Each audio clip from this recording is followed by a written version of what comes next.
Welcome. Today, we're unpacking a philosophy that completely flips a concept we all think we understand right on its head.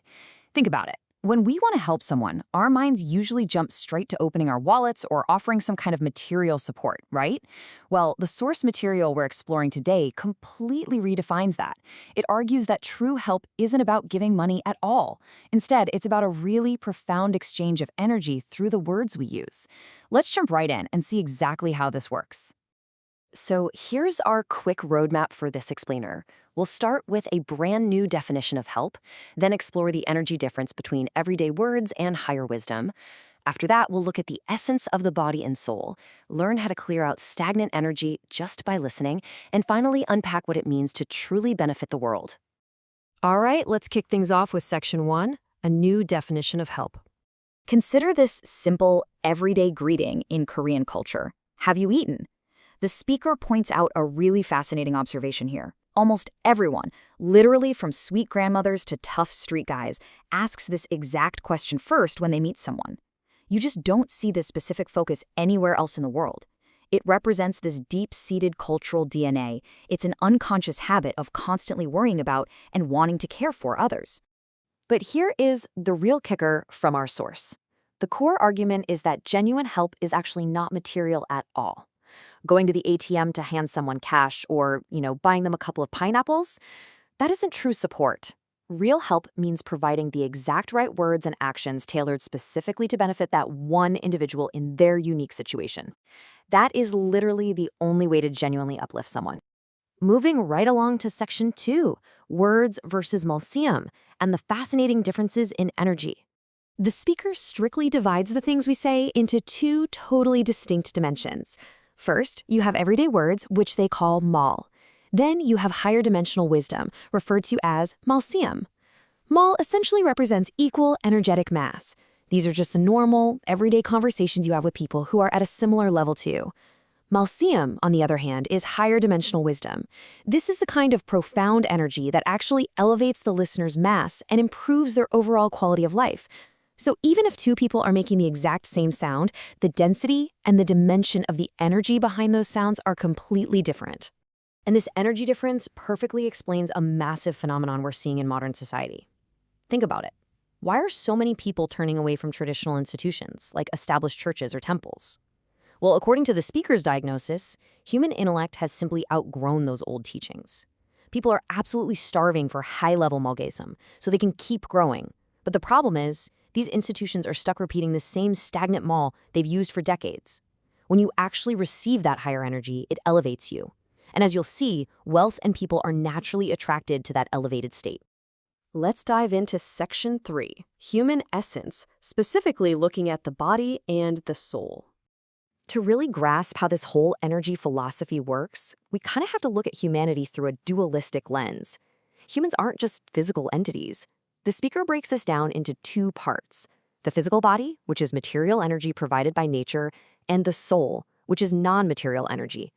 In this worldview, your soul is actually who you truly are, a divine entity, temporarily housed within a physical body. Because we are these non-material souls bound up in material nature, we get confused. We forget our true higher purpose. Because of this dynamic, cause and effect is strictly enforced. The hardships you face in life, they are definitely not random strings of bad luck. The speaker uses a very direct metaphor for this. If you experience a hardship, even something as jarring as getting a metaphorical slap in the face, it's not because the universe is out to get you. It is simply the laws of nature reacting to the way you've been living. The universe is sending you exactly what you need to wake you up and correct your path. Which brings us to Section 4, listening, and how to empty out that stagnant energy. Okay, so how do we practically apply this grand spiritual philosophy to actually help someone who is frustrated? First, you just have to notice that frustration in a friend or a colleague. Then, you change the environment to soften the mood. Maybe buy them a meal, grab a coffee. Once they feel comfortable, gently encourage them to speak freely. The absolute crucial part here is to listen completely without judgment. Don't try to teach them a lesson. By just letting them talk, you are allowing all that blocked, stagnant energy inside them to finally be released. You absolutely do not need to force a brilliant fix-it-all solution on them. Simply providing a safe space for someone to sit, talk, and release that heavy, stagnant energy is a massive, profound act of healing. Just by listening, you're acting as a crucial facilitator for clearing their spiritual blockages. That right there is what being a true helper actually looks like. And finally, Section 5, Hongik Ingan, or benefiting the world. This brings us to a strict redefinition of a traditional concept known as Hongik Ingan. Now, these aren't just your average good people. In this framework, they are enlightened leaders who use their high intellect and elevated energy to live entirely for the benefit of humanity. They do this by providing the right words and the right actions. It's this incredibly profound calling. If you have knowledge and energy, you are meant to use it to elevate everyone around you. This naturally leads to a totally different way to look at economics. The idea is that sharing good energy to elevate others naturally elevates your own life in return. The speaker points out this really interesting linguistic detail. The Korean word for money, don, actually comes from the verb meaning to circulate or to go around. Money is simply a byproduct of circulating good energy.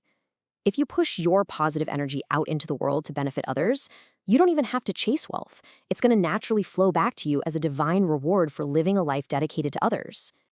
Ultimately, the endgame here is not about selfishly chasing money or fleeting happiness.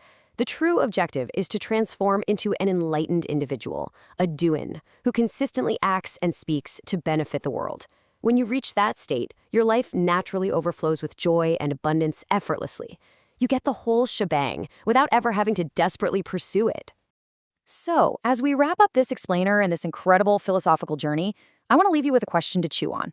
Are the words you use every single day building up those around you with higher, uplifting energy? Or are they just trapping stagnant energy and holding people down? Think about how your daily interactions are circulating energy in the world right now. It might just change the way you speak to absolutely everyone you meet.